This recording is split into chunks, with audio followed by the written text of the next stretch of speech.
Salut les yo! Je sais pas si vous avez entendu parler de la nouvelle que la Chine veut envoyer une fausse lune dans le ciel pour éliminer la ville de Chengdu.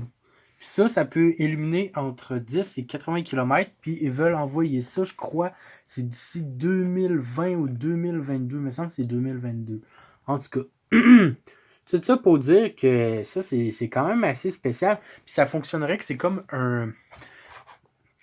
Ça serait comme un gros panneau solaire, comme un gros miroir réflecteur de la lumière du soleil qui illuminerait la ville. Puis, ce qui est spécial avec ça, c'est que les Russes, dans les années 90, ont déjà essayé de faire ça. Puis, ils avaient abandonné le projet. Mais regardez, dans le fond, ça s'appelle Z-Namia. Puis, ils avaient essayé avec... dans le fond, c'est une série d'expérimentations. Puis, dans le fond, que c'est comme un gros miroir qui mettrait en orbite ou dans le ciel, je sais pas trop, puis que ça réfléchirait la lumière du soleil. Puis, supposément que le Zamia 2 a marché. Regardez, ça serait environ à peu près ce que ça ressemblait. Ça serait comme un gros miroir comme ça, qui mesurait 20 mètres. Ça mesurait 20 mètres, dans le fond. Celui-là, selon ce qu'ils disent, ça aurait marché. Est-ce que c'est vrai? Il ne faut jamais se fier à la version officielle.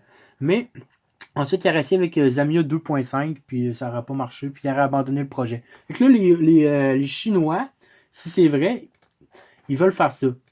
Bon, là, ça se demandait, ils disent qu'ils veulent envoyer ça dans l'espace puis mettre ça en orbite. Là, ça se demandait, parce que tu sais, si la Terre est plate, premièrement, c'est quoi? Est-ce qu'ils seraient capables de mettre de quoi en orbite, dans le sens que si la Terre est plate puis qu'on se dit que le Soleil et la Lune tournent, est-ce qu'ils seraient capables de mettre quelque chose en orbite de même? Est-ce que le Soleil et la Lune tournent, mettons, au-dessus comme du dôme? Ou s'il y a vraiment un dôme, qui sait? Sérieux, moi, je suis vraiment... Je suis juste en train de dire que... Je sais même pas si c'est un plate, la Terre. Moi, je vais juste dire que c'est pas un globe. Je sais pas c'est quoi, là. Mais en tout cas. Puis, est-ce qu'il serait capable d'envoyer ça en orbite? Ou est-ce que ça serait comme... Parce qu'il faut pas oublier non plus que les gens qui ont des projets militaires, des choses comme ça, ils ont une technologie ça a des centaines d'années sur ce qu'on connaît. Fait que, est-ce que ça se pourrait qu'en réalité, ça soit juste comme de quoi qu'ils mettent dans le ciel, qui est capable de rester dans le ciel parce que ça utilise l'énergie qu'il y a autour dans le ciel, comme mettons l'électricité statique puis tout ça, puis qui nous fasse à croire que c'est en orbite, alors que ça utilise juste l'énergie ambiante. Ça se pourrait fort bien, là, que... Parce que ça, faut jamais oublier que ils ne disent pas la vérité, un, puis que deux, ils ont des technologies tellement en avance sur ce qu'on connaît qu'ils seraient capables de nous en passer des vitres.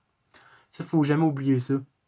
Fait que c'est ça que je me pose comme question avec ça. Fait que moi, j'ai bien hâte de voir s'ils vont le faire vraiment parce que la NASA disait qu'ils voulaient faire une échelle géante. Là.